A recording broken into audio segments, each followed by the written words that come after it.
Hello बच्चों, नमस्ते। कैसे हैं आप सब लोग? उम्मीद है शानदार, जिंदाबाद, जबरदस्त होंगे। एसएससी जीडी में इस बार शायद भर्तियों के सारे रिकॉर्ड टूटने वाले हैं। इसमें कोई शक नहीं है। उसका कारण मैं बताऊंगा कि भाई ऐसा क्यों है और ऐसी खबरें क्यों आ रही हैं कि एसएससी जीडी में इस बार बहुत ज़्यादा वैकेंसीज आने वाली हैं। तो जो बच्चे एसएससी जीडी की तैयारी करते हैं उनको खुश हो जाना चाहिए इस खबर से, इस वीडियो के बाद से।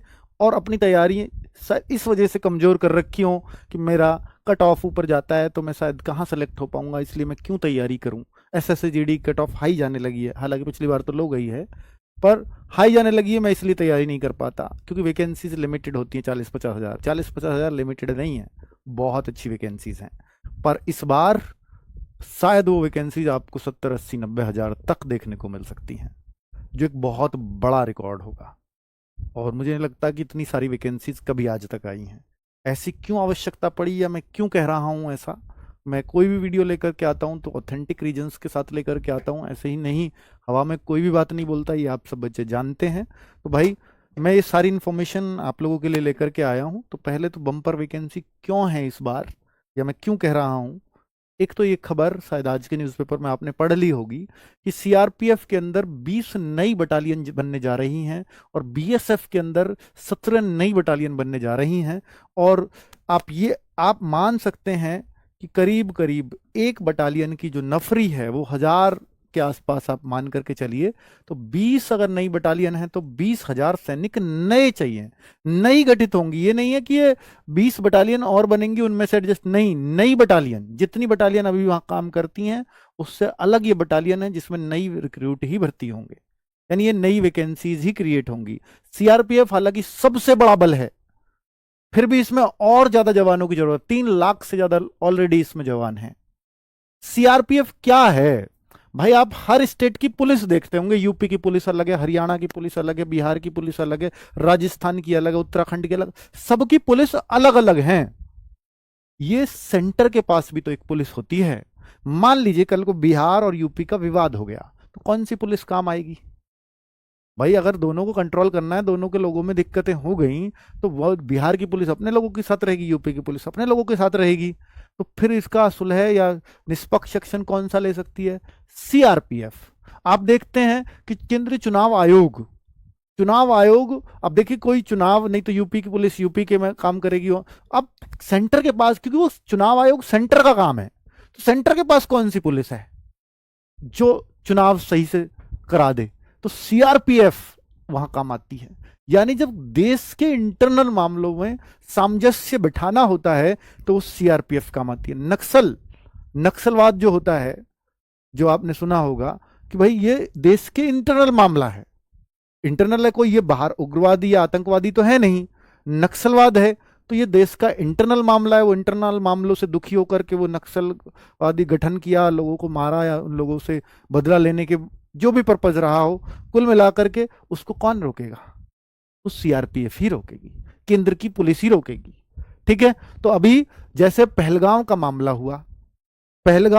हुआ, अभी बॉर्डर से आते, बॉर्डर से लड़ते तो बीएसएफ सामने खड़ी थी, पर वो तो छुप के आए और इंटरनल घुस गए। तो अब किसका काम था उसको रोकना? सीआरपीएफ का। तो अब जैसे ही पहलगांव का मामला हुआ तो भाई सीआरपीएफ अपने उन ठिकानों पे थी ही नहीं जहां पर वो लोग मारे गए, जहां पर पहलगांव में उन लोगों को गोली मारी गई। वहां अगर सीआरपीएफ के जवान होते तो आमना सामना होता, और फिर वो वैसे ही हिम्मत नहीं करते आतंकवादी वहां आने की। तो वो एरिया ही इसलिए चुना था। अब वो एरिया रह कैसे गया? सेंसिटिव स्टेट है जम्मू कश्मीर, वहां पर भी आप कश्मीर में हैं और पहलगांव बिल्कुल ऐसी जगह पर जो बहुत सेंसिटिव है, तो वहां पर भी दूर दूर तक अगर कोई जवान नहीं खड़ा है तो ये बहुत गलती है, बहुत बड़ी गलती है। तो इसका मतलब हमारे पास जवानों की कमी है, ये महसूस की गई पहलगांव की घटना के बाद। और ऐसी घटना और जगह ना हो तो सब जगह चाहिए। तो भाई 20 नई बटालियन इसलिए गठित हुई। समझ में आई बात? चलो तो सीआरपीएफ में 20,000 शामिल होंगे, 20,000 अधिक जवान।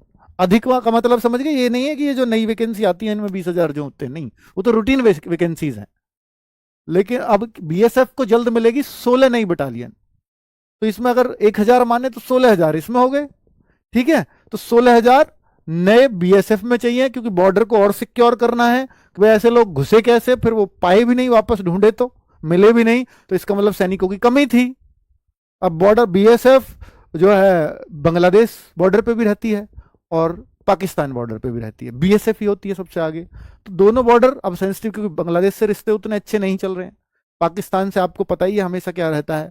तो बीएसएफ दोनों जगह अलर्ट चाहिए, ज्यादा सैनिक चाहिए। तो बीएसएफ की 16 नई बटालियन और बनने वाली हैं। तो ये नए 16,000 सैनिक और, तो आप ये सोचिए ना, 20,000 सीआरपीएफ में, 16,000 वो, और 50 के आसपास वैकेंसीज आती रही हैं अब तक। तो अगर 50,000 प्लस ये अगर हम कर दें तो ये वैकेंसीज बन जाती हैं करीब 86,000। तो 80-90,000 वैकेंसीज आने की उम्मीद रहेगी क्या भाई? जो डेटा बता रहा है ये तो नए हैं, तो वो बिल्कुल चांसेस रहेंगे। अब ये देखना होगा कि भाई ये आएंगी कितनी, वो अब आगे डिपेंड करेगा। अब क्या होगा सर, क्या फिर इन दोनों में ही बढ़ाए हैं, बीएसएफ में और सीआरपीएफ में ही? क्या औरों में नहीं बढ़ा सकते? सीआरपीएफ और बीएसएफ औरों में जरूरत नहीं है? एसएसबी भूटान नेपाल बॉर्डर, वहां जरूरत ही नहीं है, एकदम शांत बॉर्डर है। ITBP China, Assam rifle China, तो ये जो है चाइना बॉर्डर है, अभी कोई ऐसी टेंशन तो चल नहीं रही। तो मुझे नहीं लगता कि यहाँ जितनी रूटीन वैकेंसीज है उतनी ही आती रहेंगी। सीआईएसएफ, हमारी इंडस्ट्रीज बढ़ रही हैं, उनकी सिक्योरिटी पे दिक्कतें आ रही हैं, तो सीआईएसएफ आती है कि हाँ इंडस्ट्रीज बढ़ रही हैं अब इंडिया में। तो आप देख रहे होंगे पिछले कुछ टाइम से, 2-1 साल से लगातार सीआईएसएफ में बहुत सारी वैकेंसीज आ रही हैं। इवन जो ये अभी 53,000 वैकेंसीज है, इनमें सबसे ज्यादा सीआईएसएफ की हैं, पहले बहुत कम हुआ करती थी। तो इंडस्ट्रीज इंडिया में अगर बढ़ेंगी तो सीआईएसएफ आएगी सामने, ठीक है। तो सीआईएसएफ में पद बढ़ते रहेंगे क्योंकि यहाँ इंडस्ट्रीज का, जैसे एक आप देखते हो मेट्रो, मेट्रो में क्यों होती है सीआईएसएफ? इंडस्ट्री, हाँ मेट्रो एक इंडस्ट्री, जो भी उद्योग होगा वहां सब जगह सीआईएसएफ चाहिए होगी। एसएसएफ लिमिटेड ही रहेगी, इसका कुछ नहीं होना। ये 200-300 के आसपास आए तो ये बढ़िया ही मानना। चलो एसएसएफ का कल एक इंसिडेंस बता देता हूं कि बहुत सारे बच्चे एसएसएफ के अब इस बार के ट्रेनिंग पे पहुंचे, तो वहां से जो उस्ताद जी थे उनका कॉल आया मुझे कि सर मैं बात, मतलब हमारी टीम को कॉल आया कि सर मैं बात करना चाहता हूं अंकित सर से। तो मैंने बात की उनसे, तो वो बोले कि सर यहाँ पर जितने भी बच्चे ट्रेनिंग के लिए आए हैं आप ऐसा क्या पढ़ा दो। पहले तो आपको बहुत बहुत बधाई, उन्होंने मुझे बधाई वगैरह दी।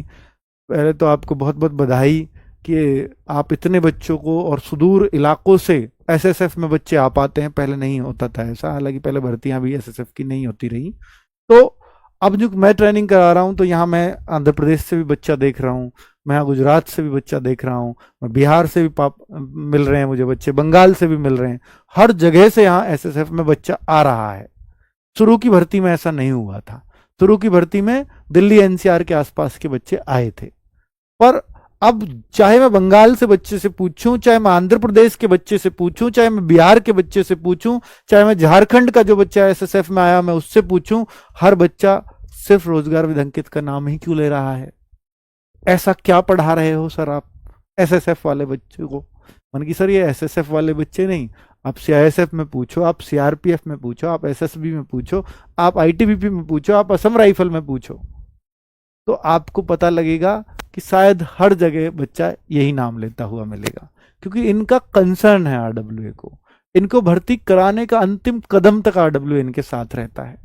केवल एग्जाम कराना हमारी जिम्मेदारी नहीं होती, हम इनको वो सारी सुविधाएं, चाहे वो मेडिकल की सुविधाएं हों, चाहे वो फिजिकल की हों, हम हर तरह से इनके साथ कंसर्न में रहते हैं और इनके टच में रहते हैं। तो फिर उनको समझ आ गया कि इनका जो उद्देश्य है वो केवल एग्जाम कराना नहीं, एग्जाम से आपके लिए फीस बटोरना नहीं। और हाँ एक और बात बोली कि सर ये बच्चे का सबका कॉमन कहना है जो दूर से आ रहे हैं, बहुत गरीब गरीब बच्चे हैं, वो कह रहे हैं सर हम तो इसलिए जुड़ पाए, यहाँ कोर्स 700 का था, यहाँ 600 का था। तो यहाँ इतने सस्ते कोर्स में जो 600-700 में कोई ऐसी तैयारी करवा सकता है? तो उन्होंने ऐसी चीजें मुझे बताई, मैंने कि मुझे असली मोटिवेशन मिला उस बात से। तो भाई बहुत अच्छा लगता है जब आपके उस्ताद का ही खुद का कॉल आ गया और बच्चों से लिया होगा नंबर कि कहाँ कैसे कांटेक्ट कर सकते हो ना, हेल्पलाइन नंबर बच्चों के पास होता है, आपके पास भी है। तो फिर वो कह रहे हैं कि सर आपके ऑफिस ही आएंगे हम किसी दिन, और वहां आकर के एसएसएफ वाले बच्चों को जो वो गलतियां करते हैं क्या उन्हें चुनना चाहिए, और कुछ थोड़ी सी बारीकियां और बताएंगे ट्रेनिंग पे उनको कैसे जाना चाहिए, क्या तैयारियां करनी चाहिए जो बच्चे बहुत गलती करते हैं। तो मैं एक बार आपके यहाँ से एक लेक्चर देना चाहता हूँ सभी बच्चों को। मैंने कहा आइए, मोस्ट वेलकम, हमारे बच्चों को बहुत फायदा होगा।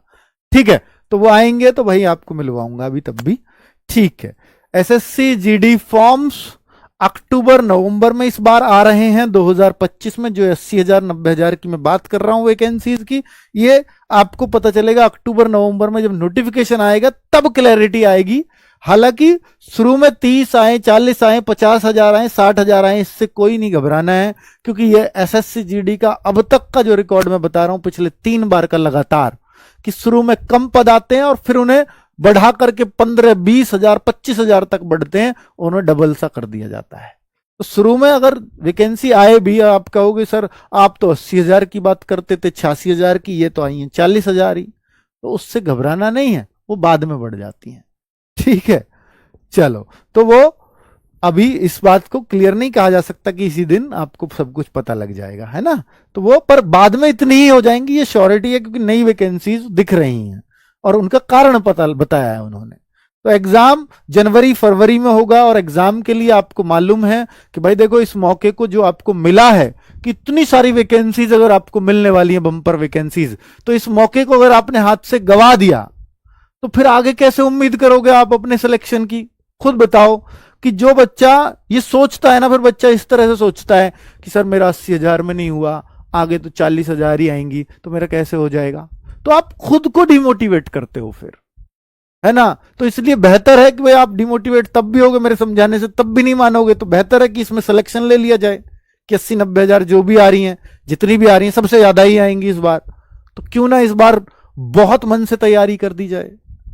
और मन से तैयारी करने के लिए प्रैक्टिस होती है, तो प्रैक्टिस सेट्स आपके एसएससी जीडी के लिए बहुत जल्द शुरू होने वाले हैं, उसकी चिंता आप मत करिए। ये आपको प्रैक्टिस सेट्स का सामने स्क्रीनशॉट दिख रहा होगा कि ये जीएस का, हिंदी का, जो आपके स्टार टीचर्स हैं वही लेने वाले हैं। दीपक भाटी सर मैथ्स लेंगे, राहुल शर्मा सर आपके रीजनिंग लेते हैं, और पिछली बार भी यही लेते हैं। भाई प्रैक्टिस सेट चाहे टॉपर 1 रैंक रहा हो, 2 रैंक रहा हो, 3 रैंक रहा हो, सर हमने बैच पिछला लिया था आपका, पर प्रैक्टिस सेट जरूर लिए हैं यही वाले। तो प्रैक्टिस सेट हर बच्चा लेता है, तो ये तो जरूर जरूर हर बच्चे को करने, जो भी सिलेक्शन की उम्मीद अपने आप से रखता है, क्योंकि ये आपकी प्रैक्टिस ऐसी करा देते हैं कि हर एक क्वेश्चन से आप गुजर लेते हो, और उससे कोई नया क्वेश्चन फिर आपको नहीं मिलता। नया नहीं मिलता तो भाई पेपर आसान लगेगा, तो कट ऑफ कितनी भी जाए फिर सब छोटी लगती है।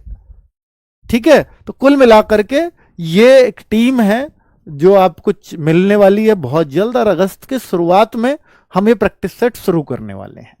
ठीक है, तो आप बहुत नजदीक समय आ गया, बहुत वेट किया आपने।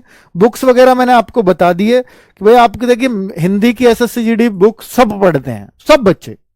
मैथ रीजनिंग हो सकता है वो उन्होंने कोई और कर रखी हो, कोई दिक्कत नहीं है, वो चल जाता है, लेकिन हिंदी की सब बच्चे बुक पढ़ते हैं। अब मैथ रीजनिंग में ये बोलता हूं कि रीजनिंग तो ठीक है सबकी होती है, कोई दिक्कत नहीं है, रीजनिंग सब बच्चे कर लेते हैं, लेकिन मैथ के लिए मैं कहता हूं कि एसएससी जीडी की जो बुक हम आपको देते हैं वो कम से कम उसको 3 से 4 बार लगा दो आप, आपका मैथ 20 में से 20 हो जाएगा, कोई नहीं रोक सकता। 3 से 4 बार उस बुक को लगा दो। आप कहो सर 2 बार के बाद बोर होने लगते हैं, तो मैं बोल रहा हूं तीसरी बार आप टाइम लगा के करना।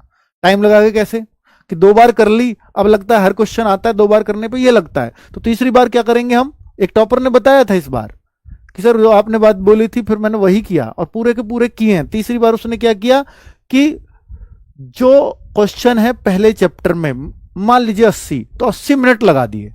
अब एक्साइटमेंट बन गया कि 80 मिनट में 80 करने हैं, तो फिर वो सोच ही नहीं रहा है मुझे आता है नहीं आता, फिर तो कहता है आते हुए मिले तो ज्यादा बेहतर है। फिर वो 80 मिनट में उस पेपर को कर जाता है पूरा, और उसका चैप्टर 80 मिनट में तैयार, पूरा रिवीजन हो गया जबरदस्त तरीके से। तो ये तरीका अपनाया करो जब आपको प्रैक्टिस करनी हो। और प्रैक्टिस सेट्स को करने का सबसे अच्छा तरीका है, मान लो टीचर्स के साथ भी अगर आप प्रैक्टिस सेट्स करते हैं तो फिर बच्चा क्या करता है, कॉपी पेन रख लिए, थोड़ी देर टीचर बता रहा है हाँ मैं भी ऐसे ही करता, मैं भी ऐसे ही करता, ऐसे ही करूंगा सर, बिल्कुल सही कह रहे हैं, बिल्कुल ऐसे ही होना चाहिए। भाई आप ऐसे मत करा करो प्रैक्टिस सेट्स को। कैसे करना चाहिए, तरीका क्या होना चाहिए। प्रैक्टिस सेट मान लो दीपक सर करा रहे हैं मैथ्स का, तो दीपक भाटी सर का जो प्रैक्टिस सेट पहला क्वेश्चन आया, तो आप वीडियो को पॉज कर दो, रहो लाइव ही ताकि कंटिन्यूटी बने। तो वीडियो को पॉज कर दो, पहले क्वेश्चन को खुद करके देखो, दिमाग लगाओ। अब आपको लग रहा है कि ये तो मैं कर पा रहा हूं, तो फिर उसका सॉल्यूशन मत देखो। फिर दूसरा क्वेश्चन फिर सर ने दिया, फिर आपने वैसे ही किया, पहले अपना दिमाग लगाओ। जीएस को ऐसा कर सकते हो कि जीएस में जो सर ने, ठीक है भाई, नई नई चीजें आ रही हैं तो वो ऐड ऑन करते रहे अपनी कॉपी में, और जो पुरानी है वो सब आपको दिख ही रहा है, वहां पे उत्तर लगा ही रहे हो आप। लेकिन नई चीज कुछ भी आए, नोट डाउन करो कॉपी के अंदर। ये आप करना है। प्रैक्टिस सेट्स का मतलब ही ये होता है कि आपको प्रैक्टिस करनी है, और सिर्फ मुंह जवानी कभी नहीं हो सकती। प्रैक्टिस, हाथ से पेन उठाना ही पड़ेगा, तभी आप बेहतर प्रैक्टिस कर पाते हैं। बुक्स वगैरह भाई अब ऑफर में तो मिलती नहीं। हर महीने की 10 तारीख को जो आता था, तो आपको मालूम है कि 25 प्रैक्टिस सेट्स भी मिल रहे हैं बुक लेने पर, क्योंकि मैंने आपको बताया था तरी। तो बुक ले लीजिए, और स्पेशली मैं तो कहूंगा कि मैथ की और हिंदी की जरूर ले लीजिए। ये दो बड़े काम किए हैं। आप कहो जीएस तो मैं पढ़ता हूं ऑलरेडी, मैंने पढ़ रखा है, मैंने रीजनिंग पढ़ रखा है, तो ज्यादा काम की नहीं है। क्योंकि जीएस के लिए कितना भी हम कर लें, हमने कोशिश की है कि हम बेस्ट से बेस्ट दें, पर फिर भी कितना भी कर लें, फिर भी ये नहीं कह सकते इससे सब कुछ आ जाएगा। तो आपने बेसिक बुक पढ़ रखी है, बेसिक बुक हमारी येलो बुक है, स्टैटिक बुक है, वो पढ़ रखी काफी है। और आपको पता है एसएसजीडी की बुक्स तो अब तो बंगला में भी आते हैं, जो बंगाल से बच्चे हैं वो तो बिल्कुल फायदा उठा सकते हैं इस बात का। आगे हम देखेंगे कि मराठी और पंजाबी का प्लान कर रहे हैं, बाकी और बंगाली के अलावा किसी और में नहीं आती हैं। ठीक है, चलो, हिंदी में तो है ही, और बाइलिंगुअल तो है ही वो, Hindi and English. Karma batch जो हम लेकर के आए थे एसएससीजीडी बैच के लिए, आपको पता है कि सबसे बेहतरीन प्लेटफॉर्म एसएससीजीडी के लिए, बच्चा भरोसा करता है। तो हर एक बच्चे का ये विश्वास है कि भाई इस बैच से पढ़ेंगे तो हमें वो सब कुछ मिलेगा जो सिलेक्शन के लिए जरूरी होता है। तो इसमें चाहे मॉक टेस्ट हो, चाहे दूसरा कर्मा 2.0 आने वाला है, अब कर्मा 2.0, क्योंकि ये बैच खत्म हो चुका है, तो ये सारी रिकॉर्डेड वीडियोस पड़ी हुई हैं, तो आप डे 1 से देखना शुरू कर सकते हैं, सारी वीडियोस आपको मिल जाएंगी। लेकिन जो 2.0 आएगा वो आपको फ्री ऑफ कॉस्ट मिल जाएगा सभी बच्चों को, ये मैंने आपको पहले ही बोला था, तो वो मैं करूंगा ही पूरा। ठीक है, तो क्लास नोट्स, मॉक टेस्ट, ये सब कुछ इसके अंदर, डाउट ग्रुप भी, जिसमें आप अपने शाम को 8 से 10 बजे के बीच में 2 मैसेज डाल सकते हो अपने टीचर्स को, कुछ पूछने के लिए, कुछ करने के लिए, वो कर सकते हैं। ठीक है भाई, तो ये जानकारी मुझे आपको देनी थी, क्योंकि ये बहुत शानदार जानकारी है, बंपर वैकेंसी वाली, जिससे बच्चे को एक मोटिवेशन मिलता है। ठीक है, फिर भी मैं कहूंगा कि आप इस बार रहे हो, खुश नसीब हो, समय से पता चल गया आपको। क्यों? क्योंकि अभी तो वो बच्चे भी रहने हैं जो कोई फिजिकल में रहेगा, कोई मेडिकल में रहेगा, कोई फाइनल कट ऑफ में रहेगा, तो उनको तो तब पता चलेगा जब एग्जाम में ही 2 महीने बचेंगे। तो आप तो खुश नसीब हुए कि आपको बहुत पहले ही पता है कि आप बाहर हो, तो आपको तो आप बहुत पहले से सजग हो जाओगे। वो तब सजग होंगे, वो आपसे भले ही होशियार थे कि आपसे 2-4 नंबर ज्यादा ले आए, इसलिए तो वहां है, फाइनल से उनको बाहर होना है। लेकिन आपको अभी से पता है कि मैं बाहर हो चुका हूं, मेरे पास कोई और ऑप्शन नहीं है तैयारी के सिवाय, और मैं बाहर हुआ हूं 1 नंबर से, 2 नंबर से, 3 नंबर से, 4 नंबर से। तो सोचो ना कि बाकी सब तो मुझसे नीचे ही हैं, तो मैं अगर 1-2 नंबर से, 3 नंबर से बाहर हुआ हूं, तो सबसे ऊपर मैं होना चाहिए अगली मेरिट में। क्यों होना चाहिए? क्योंकि जो मुझसे ऊपर हैं और वो तो सब लग चुके, या वो बाद में बाहर होंगे। अब बाद में होंगे तो उनकी तैयारी से तो मैं बहुत ऊपर कर चुका हूँ, तो फिर तो टॉपर मैं बनना चाहिए आगे। तो कोशिश यही करिए, जो इस बार टॉपर बने 159, 160, और आज तो 171 भी लाया एक बंगाल का बच्चा। तो जो 159, 160 ला रहे, मैंने उनसे बातें की, तो वो कह रहे कि सर पिछली बार के फाइनल मेरिट में रहे हम। मैंने कहा टॉपर कैसे बन सकता है कोई मेरिट में रहने के बाद? वो कहता है सर हमने तो यही मान लिया था जो आपने बोला था कि भाई आप तो रहने वालों में सबसे ऊपर हो, तो आप टॉपर नहीं बनोगे तो कौन बनेगा? क्योंकि आपसे ऊपर के सब लग चुके। अब जो भी टॉपर बनेगा सब आपसे नीचे से निकल के ही आएंगे कि नहीं? या एकदम नया फ्रेश बच्चा आएगा? फ्रेश तो बन नहीं सकता, चांस कम होते हैं। अब जो नीचे से निकल के आ रहे हैं वो मौका आप दे रहे हो उनको टॉपर बनने का। बच्चों ने ये बातें समझी और फिर वो खुद टॉपर बने, कॉन्फिडेंस आया कि हम अगले टॉपर हैं। ठीक है, और आपके अंदर भी आना चाहिए, तभी आप एसएसएफ की उम्मीद कर सकते हैं जब टॉप करने की इच्छा रखेंगे। थैंक यू वेरी मच, नमस्ते।